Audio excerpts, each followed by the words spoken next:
Hello guys, welcome to 5th generation hobby shop and welcome to another quick review.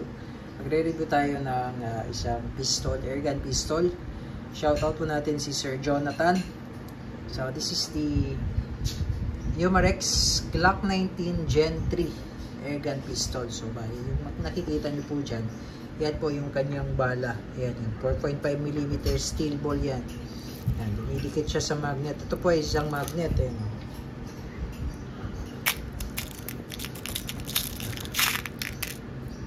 So, bulitas po siya na maliliit, 4.5mm in diameter po. So, yan po yung kanyang bala, bulitas. Tapos, ito naman po yung kanyang hangin, CO2. CO2 cartridge po yan, 12G. Yan, wala po yan thread. Yan. Itong isang CO2, good for 60 shots more or less po. Yung isang CO2. Disposable po ito. Okay, so, ito yung kanyang box. Ayan po, airgun pistol, 4.5mm. Umarex brand po yan. Ayan. So, ito yung specs. 12G CO2 po ang gamit niya. 3 joules. And steel BB or steel ball. 4.5mm o 177. 16 rounder capacity po. Yung magazine niya po ay 16 rounder po. Semi-automatic. Ayan. Smooth barrel. Naka-smooth barrel siya. Ayan. DEO, ibig sabihin po, DEO system, double action only. Ayan. Compact po siya, 186mm. Then, yung bigat po niya ay nasa 717 grams. Almost 1 kilo. Ayan. So, ayan po siya. Ayan po yung specs niya. Then, it comes with the maintenance manual. Ayan. German Engineering. Umarex German Engineering. Airgun, airsoft guns. Ito yung maintenance manual. Ayan. Safety instruction and maintenance manual. Then, ito naman po yung operating manual, operating instruction manual. Ayan. Glock 19 airgun, caliber 4.5mm. Ayan. By Umarex.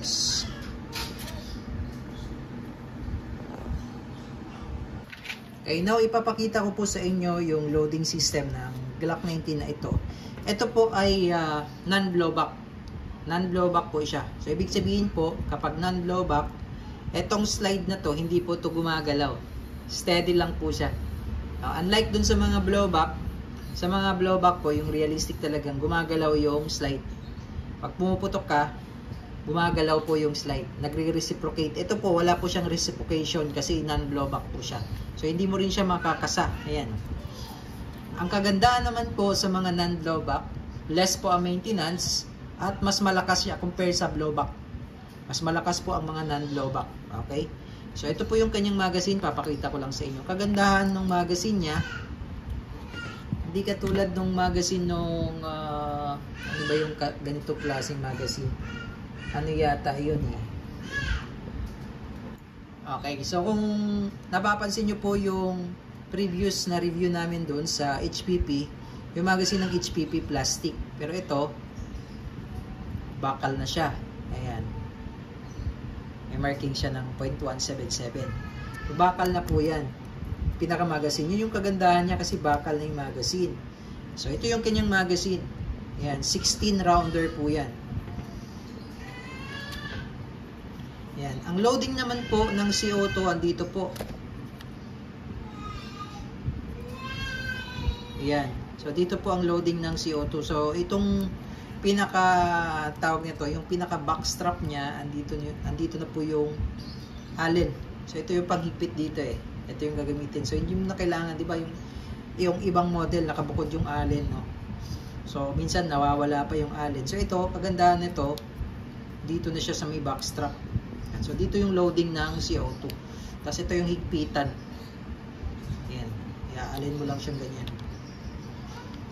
Ayan. 'Di ba? So, mas convenient at talagang wala nang iba't ibang accessories. Ayan. So, mag-load tayo ng steel ball, bala. So, sa paglo-load, madali lang actually. Itong spring, sagad mo lang siya dito. Ayan. So, lock. Tapos, dito mo siya ilo-load sa may butas. Parang sa HPP din. No?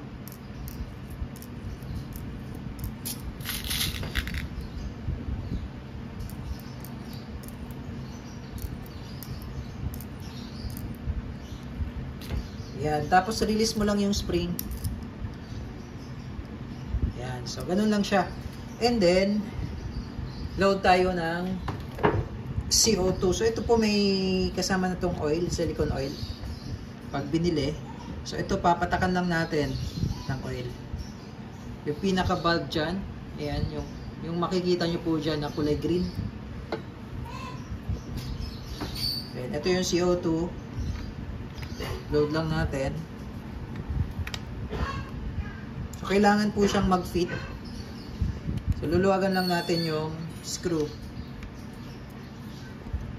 Ayan, para pumasok yung CO2. Ayan, bumaba. Pumasok siya ganyan. Tapos, hihigpitan na po natin ngayon. So, kailangan lang po mabilis. Mabilis ang pihit. Ayan, tamang higpit lang din po. Huwag nyo siyang higpitan ng todo. Tamang higpit lang. Ayan. Tapos, ilalagay na natin siya dito. Ayan. So, repeater mechanism siya. And then, yun nga po, non-blowback. So, hindi nyo na po ikakasay dahil hindi nyo naman po yan makakasa. Ayan. Tapos, testingin lang natin. Wala naman po siyang magazine. No? Paputokin natin. Lakas, oh. Oh. Lakas. So, ito yung magazine niya. Ito yung ito yung itsura ng ilalim. Ayan, oh. Tapos, pag sinalpak mo yung magazine, ganyan siya, oh. Ayan. Meron pa siyang Glock dyan, oh.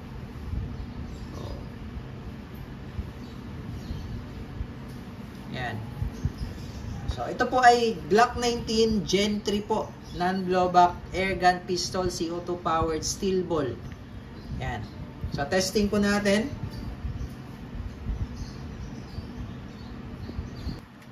Susubukan po natin sa bote ng Pelpelsin.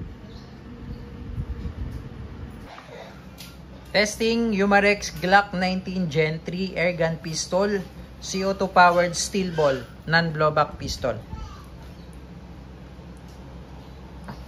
Okay, firing.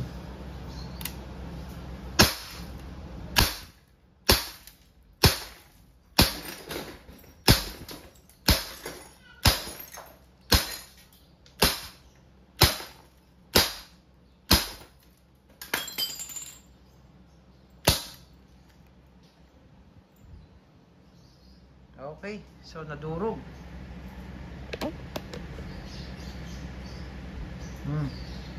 Durog ang Pelpelsin. Yan, Umarex Glock 19 Gen 3. Yan, may markings pa dito siya, oh. Glock 19 Austria 9x19. Ganda, oh. Tapos may mga detail pa, detailed na detailed yung kanyang markings. Ayan.